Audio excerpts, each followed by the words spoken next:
नमस्कार मंडळी, मी सुवर्णाचे जग या आपल्या मराठी यूट्यूब चॅनलमध्ये आपल्या सगळ्यांचे खूप खूप स्वागत करत आहे।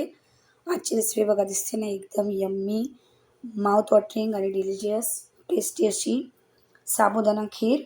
आणि आता तर श्रावणसुद्धा चालू झालेले आहेत, तर प्रत्येकाचा उपासच असतो बहुतेकदा।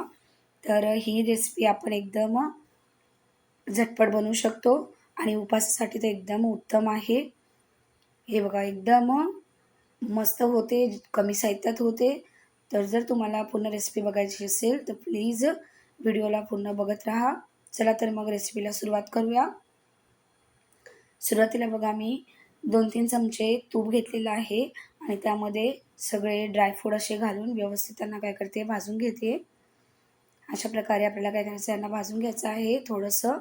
आणि भाजून झालेले आहेत, आता यांना मी काढून घेते। आता याच तुपामध्ये आपल्याला काय करायचं आहे, साबुदाणा टाकायचा आहे।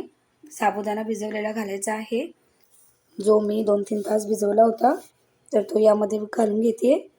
हे बघा, अशा प्रकारे। आणि आपल्याला काय करायचं आहे, साबुदाणे पहिल्यांदा तुपामध्ये असे 2 मिनिटं भाजून घ्यायचे आहेत।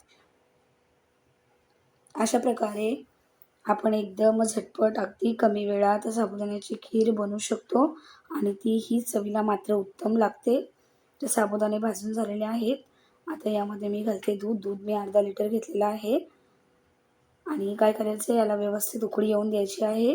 साबुदाणा असल्यामुळे की नाही, याला घट्ट व्हायला जास्त वेळसुद्धा लागत नाही। साबुदाणा थोडासा शिजत आला की लगेच आपली खीर एकदम घट्टसर होते, त्यामुळे एकदम झटपट बनते, कमी वेळात बनते।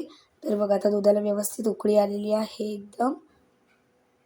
तर अशाच प्रकारे आपल्याला दूध व्यवस्थित उकळून घ्यायचं आहे आणि सतत ढवळत राहायचं आहे। आता बघा, याची क्वांटिटी कमी झालेली आहे, तर या स्टेजवरती मी यामध्ये घालते अर्धा चमचा इलायची पावडर आणि त्यानंतर जे आपण ड्रायफ्रूट तुपामध्ये भाजून ठेवले होते ते यामध्ये 2 ते 3 चमचे घालून घेते आणि सर्व व्यवस्थित परत मिक्स करून घेते। हे बघा, एकदम कमी वेळात आणि रुचकर अशी चविष्ट रेसिपी तयार होते। आणि ज्यांचा उपास आहे तर त्यांना तर अगदी एकदम झटपट होते, कमी साहित्यात होते, तर त्यांसाठी तर एकदम मस्त आहे। आता यामध्ये मी घालते साखर मी 1.5 वाटी घातलेली आहे, तर तुम्ही तुमच्या आवडीनुसार कमी जास्ती करू शकता। आणि सगळ्याला व्यवस्थित ढवळून घ्यायचं आहे। हे बघा, आता आपली एकदम मस्त अशी खीर तयार झालेली आहे। तर आपण आता काय करूया, गॅस बंद करून घेऊयात आणि 2 मिनिटं याला असंच ढवळून घेऊयात, कारण स्टीलचं पातेलं आहे त्यामुळे। तर बघा, मी गॅस बंद केलेली आहे, आता याला प्लेटमध्ये काढून घेते। बघा, एकदम दिसते ना मस्त घट्टसर आणि एकदम रबडीसारखी शेवयांची खीर, आणि चवीला मात्र तेवढीच भन्नाट लागते। आता काय करूयात, यावरती घालूयात आपण थोडेसे ड्रायफ्रूट, जे आपण सुरुवातीला भाजून ठेवले होते।